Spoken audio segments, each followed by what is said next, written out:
It's not a tactical exercise. It's not like any other financial transaction where it's highly quantitative, digital computers talking to each other, the blockchain, any of that stuff. We're talking about people aligning people. It starts with leadership, ends with leadership. Mm. That's the key component of it. And I think when we look at those leadership approaches, the ones with compassion and empathy tend to be the right fit to drive change.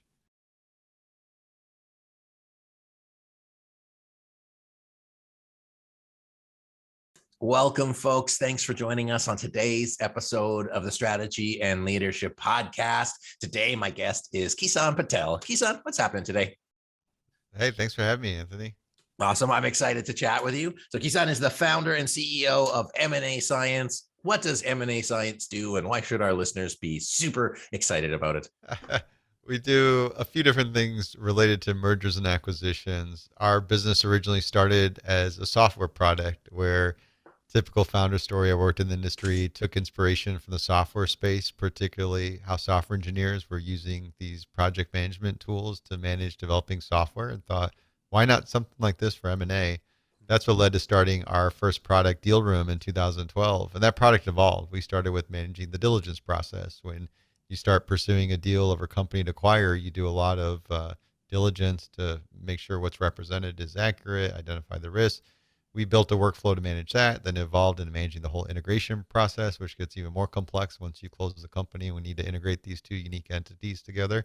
Then we added pipeline management functionality and became a full lifecycle management solution. Along the way, with the encouragement of a friend, I got into podcasting, and we took our own spin in terms of leveraging a podcast to enable industry practitioners to be able to share lessons learned. And that evolved into a full digital media business that we run today, where we host a series of events. We have over 350 published blogs, ebooks. We have 2 published books. Notable one is Agile M&A, which is based on case studies with Google and Atlassian and how they use agile techniques stemming from the engineering culture, applied it to M&A with great success. We published that book as a framework to help other organizations move from their old school traditional approach to agile so they can get better results on their deals, shift their focus from the numbers to more about the people so you can get people aligned around goals and priorities. And that's what we do today. Our business is comprised of about 5, 6 different business lines all around either educational resources or technology.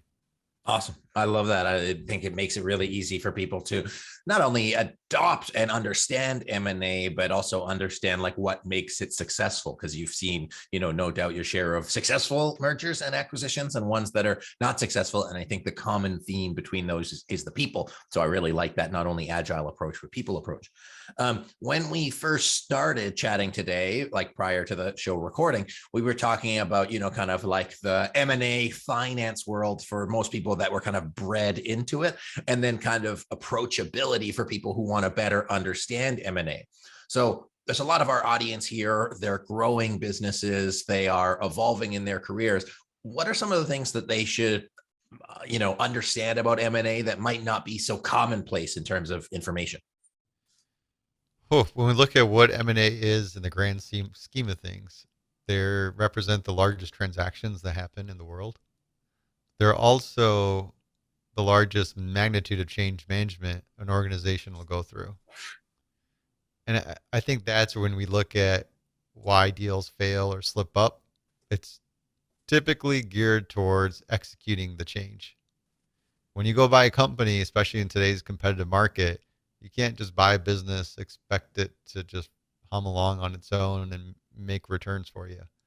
It's a highly competitive market. You need to have a strategy in mind and how you're going to generate value through a series of synergies. Are you executing on cost synergies to reduce costs, combining different functions between entities, or are you going to create new revenue streams and expand with revenue synergies? Those are the big things. You really got to factor that in. But ultimately, when it comes to rubber meeting the road, it's on how well you can execute the change, how well you can align people around goals to drive this change. That's the key thing. And that's where we see a big shift and change in the industry in the past 5 years, from this emphasis on the financials, making sure the numbers work, getting this model the board can buy into, to really focusing on the people. Can Mhm. we take this end state that we have in mind, right? Every M&A starts with some good intentions, some innovation, and how we're going to generate value for our customers. Uh, they often result in a lot of frustration, headaches, and blowups. But can we change that by taking what we're trying to achieve, this end state, bring it to the front end of the process so both executives can get aligned around it, identify who's actually going to be responsible for executing all this change, their integration leader, have them involved to start developing that go to market outline so we have clarity. Each respected organization has their unique way of creating value for the customer. That's why we exist today. But when our organizations come together, what is that going to look like for the customer? How do we align ourselves to understand what that's going to look like and build that as part of our go to market? Then the other big factor is culture. When we think about how things come together and where friction can come about, is when you have some contrasting differences with culture, starting with values, having each respected organization understand the other organization's values is a good starting place, because then you can expand that conversation to better understand culture, leadership styles that lead to the understanding of decision making, problem solving. And these are the key areas that you want to get a sense of related to the transaction, because it can help guide how you're going to integrate the companies. What's the depth of integration you're going to pursue? You may come across some stark conflicting differences that may raise some concerns and even warrant from doing the deal in the first place. And these are all good things to know about. Earlier the better. Really identifying what are some of the cultural pieces of these organizations, as well as identifying who the key people are that are going to be needed to really drive the change to execute that you want to keep around. These are all key things when it comes to making sure that the process is focused on the people. I think there's this, we always think about diligence when you have the buyer coming in and they're peeling back the company, trying to understand all the processes of it. There's an idea of reverse diligence of the company you are acquiring. Can you help them understand the organization they're going to be integrated into? What are the different business lines that the parent organization has? What do they do? Where are they going to fit into that? And what that's going to look like? Yeah, there's like so much good stuff there. Because one of the things I was wondering was, what can you do on the front end versus what you need to do on the back end? Like, there's something like, hey, you got the keys to the car. Getting under the hood and seeing everything is way different when you're in the kind of diligence phase versus when they're actually integrated and you change their logos and all of that stuff. And it's a process. And I've seen it done quickly. I've seen it done slowly, and different results happening there. But I really like that reverse diligence, preparing people for that. And then looking at saying, hey, trying to think about what it looks like both for the customer end state once we complete this, but then also what does it look like for the culture? So having that final piece in there. I'm curious because you mentioned, like $1 billion companies like doing these big transactions, and they've got a lot more resources to put towards change management, integration, like all of those pieces. Plus, they've probably got a couple deals under their belt. If you're, let's say, 25 to 50 to $100 million company, and you're kind of new-ish at M&A integration, maybe what are some of the things that you've seen gone wrong? Like, what are some lessons learned that those kind of like their first deal or two, their first big acquisitions, that you would say, hey, if you had done XYZ, you would have nipped this in the bud? Planning, preparation. Like, what we tend to underestimate what it actually takes to do these deals successfully. I think there's capabilities as an organization you need to develop to allow yourselves to be able to take on a company into your organization, and building that muscle of how you integrate companies. I think that's the big piece. Is it is a significant amount of change for the company you're acquiring, but also for your organization, and being prepared for it tends to get underestimated. Mm. I think too, when you're doing even the front end early process, you're a lot of times when you go through the diligence phase that later changes to integration, you're pulling in a lot of resources in your company that may be new to M&A. So again, go in preparation with these individuals that you're pulling in to get involved with the deal and helping them understand what they're supposed to be doing, what their accountability is, understanding, helping them understand why their company does M&A. How does that fit into the whole strategy, and what their goals are? These are real key things that need to be clear. I think that the one, not thinking about that as well, the value drivers, right? You typically have the strategy in mind, and M&A is a tool against the strategy. You go pursue acquiring a company.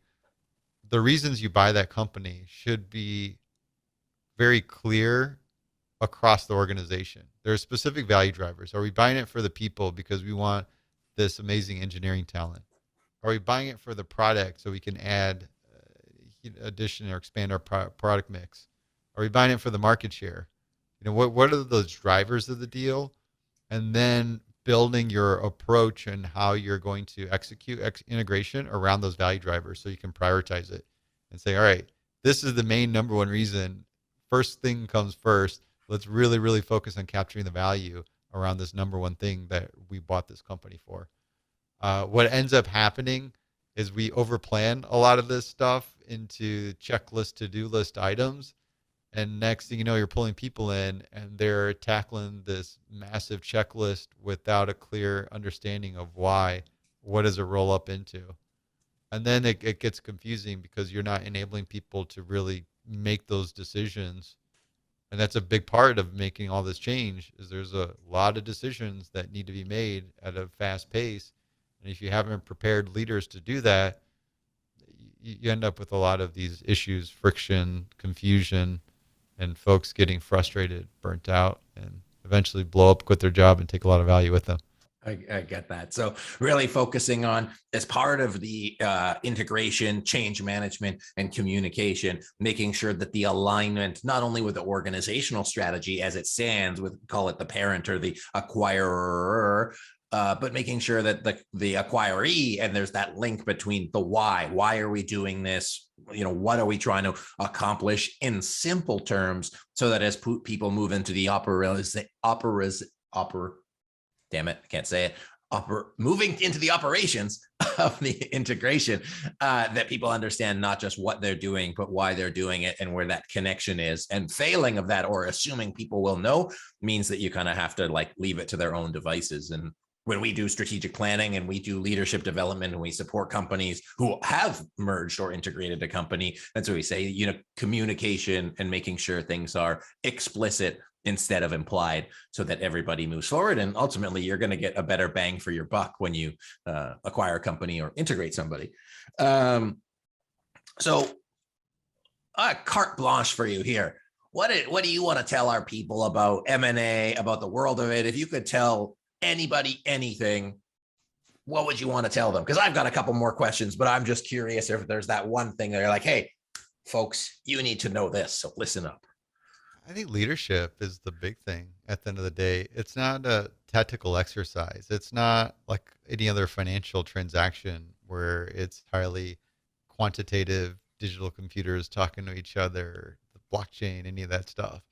We're talking about people, aligning people. It starts with leadership, ends with leadership.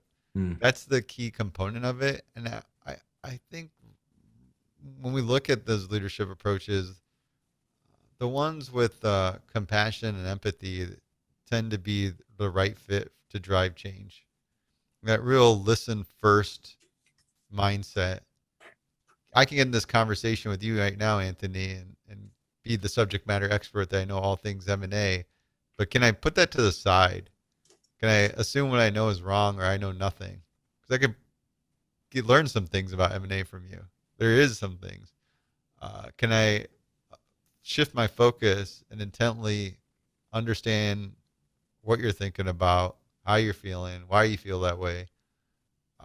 That it changes the dynamics of the relationships that we have, because now I can understand your goals and challenges, understand how I can align to help you with those goals.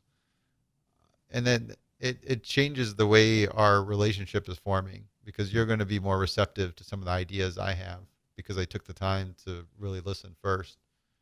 And I think that tends to get forgotten when we do these M&A deals. We tend to make it this exercise of scrambling to get a bunch of to-dos done.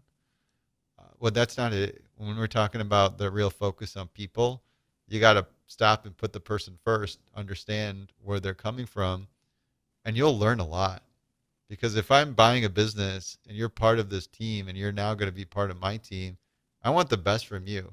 I want the best, and I need to understand where you're coming from. Say, hey, Anthony, this is my goal is to make this a win for everybody. What are some of the things that we could do to make this a good win for everybody? And you're going to have a really different perspective on what that means. And I'm going to learn, and I'm going to get some of these ideas that are more tangible. And the fact that I took the time to listen is going to send a clear message as well. Uh, that that's the big thing I'd probably want to say across with when it comes to M&A is listen first. Yeah, I love that. Well, I think it was at least implied that that was at the leadership team level, but I think the undertone or what you like expressed was really doing that at scale. Because, if at any level, if you're a frontline employee or your middle manager or your senior level, it impacts you at a different level, and your ability to kind of connect before you pull with those people is probably going to impact the success of the integration.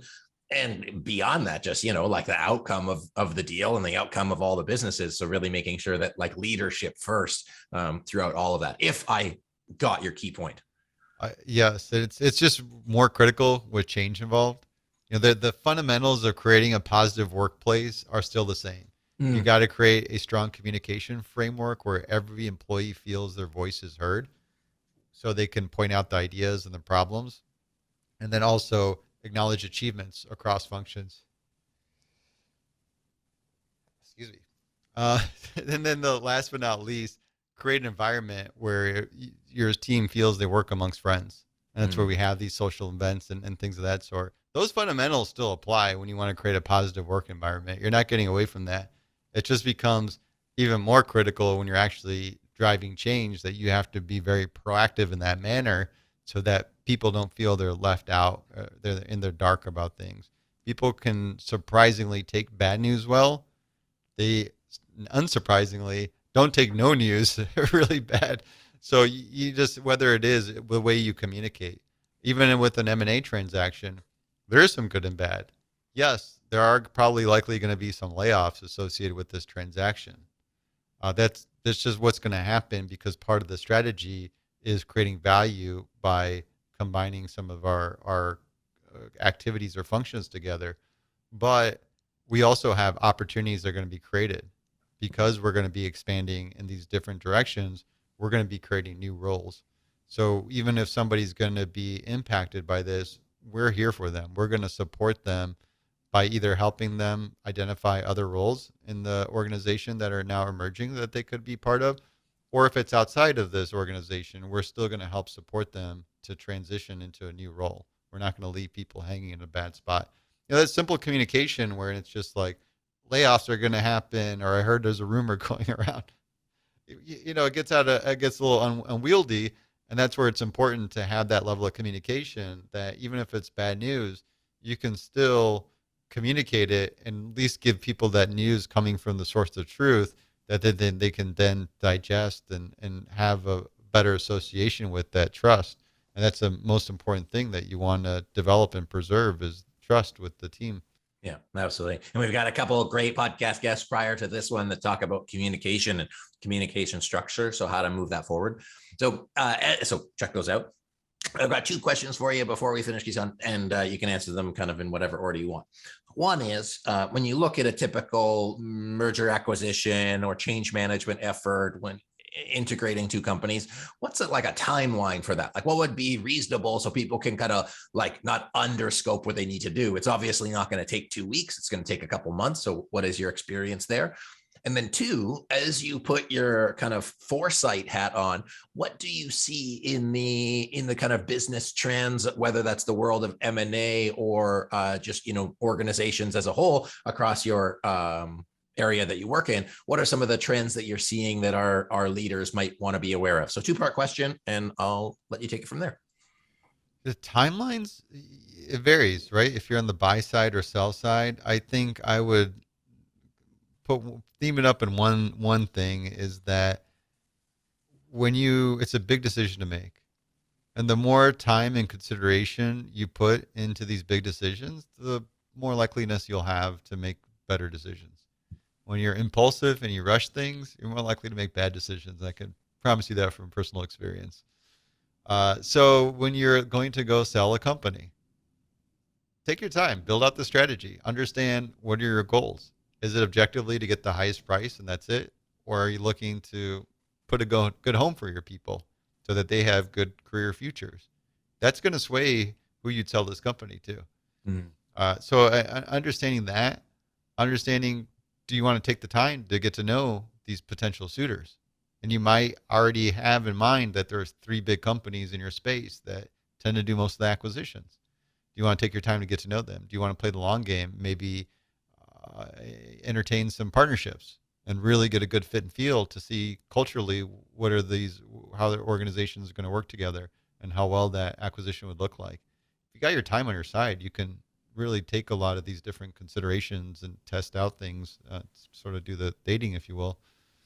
On the other side, if you want to compress and create a very competitive auction process, you can work with an investment bank, and that's typically what they're good at doing. They'll create it. Be mindful that you could potentially ward off certain buyers because they choose not to participate in that kind of aggressive process. When you do have an auction process, you tend to compress your timelines significantly and how you do diligence, how you get to close. Then once they get to close, the banker takes their cut, and then you're left to figure out how these entities are going to come together. So it is a different way of doing things. It's very common to do an auction process. That's what creates that competitive environment. But then, I said there's factors to keep in mind. So there's part of that where how you put your consideration could shape your timeline on the buy side of the transaction. Very, very so. And when you're on the sell side and the buy side, it's very similar.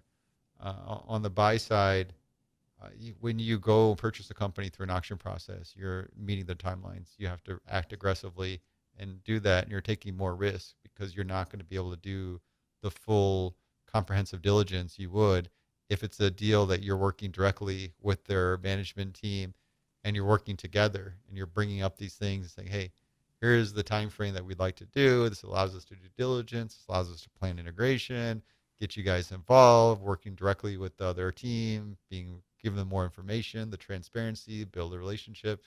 So there really depends if you're working principal to principal versus through an intermediary in terms of the overall impact of timeline between these transactions. Got it. And then in terms of the integration piece, are you talking like a year, 2 years, or it just depends? Big variable there. What are we integrating? Why are we integrating? What's the depth of integration? We may do a very, very light little integration. It could get done in a number of weeks. We may be doing a full integration and it could take much longer, take several months. We could be two large entities that are almost like a merger of equals coming together, and that could take several years to combine those entities. So there is a lot of complexity when it comes to integration, and it does vary quite a bit depending on what exactly needs to get done and what's the overall strategy of how we're going to integrate. Cool. That makes sense. I think, yeah, there's no one size fits all, and it depends on the size and scope of what you're taking on. And I think, as you had said earlier, don't shortcut the process because otherwise, you're the only person who stands to lose from that. So that and your people, of course. And then, so what are you seeing in the M&A space moving forward in 2022 and beyond? We talked a little bit about the people approach. So that's a continued thing that we anticipate is, hey, these companies are made up of people. At the end of the day, it's all about people coming together in these organizations, and you need to prioritize that. That we'll see continue. I think practices. We talked a little bit about agile, and that's things that we're seeing a lot of significant results when you can create this iterative process around focusing to respond to change as opposed to creating a massive plan. So that's another trend. I'd say the technology side is getting interesting where We've seen some early tools of contract analysis for the legal space. I see some of that stuff where you can take that technology, simplify it, so a regular consumer or practitioner could use it, but to be able to summarize information. I think that's a big part of doing diligence is you're analyzing a lot of information, but if you can use some of these machine learning type of products that help you summarize information so you can get through it, get the key insights that you're looking for a lot faster, be able to dynamically ask general questions and get those answers on the fly. I think that's what's going to start shaping the efficiency and the way we pursue M&A deals that allow us to spend less time on the tactical crap and more time on the activities that generate value. Yeah, I love that. Awesome. Well, I appreciate that. I'm excited to see what happens and as technology moves faster, and every industry is going to get disrupted to a degree. And then all that's left is people, because that's all that there is. Kison, where can people learn more about the programs you offer, learn more about your course, and connect with all of the different entities that you support and lead? Absolutely. It's all on mascience.com. But everything's there. We got tons of content and resources related to M&A for anybody interested. And last year we launched a diversity scholarship program to encourage women and people of diverse backgrounds to get access to the training materials, templates, and resources so that they can explore a career in M&A. But yeah, all mascience.com. Awesome. MAScience.com. Check it out, folks. As somebody who's involved on that integration change management side, I can't overemphasize, the people side of things, the communication side, and then creating a structure and a process to make that transition as seamless as possible and to have really clear outcomes out of that. So, Kison, I really appreciate you sharing today. Really great insights, and I look forward to learning more at MAScience.com. Thanks, Anthony. My pleasure. Folks, my guest today, Kison Patel, who is the founder and CEO of M&A Science.com. Check him out. If you're thinking of an integration or even a career in M&A, there's so many resources there. And I think there's a lot of potential myths there that could stand to be busted. So check them out. And then if you know an organization that is considering merger, acquisition, or integration, be sure to send them that link because it'll help them maximize the success. So thanks so much for watching. My name is Anthony Taylor. This has been the Strategy and Leadership Podcast. Appreciate you being here. I hope you enjoyed the show, and I'll see you next time.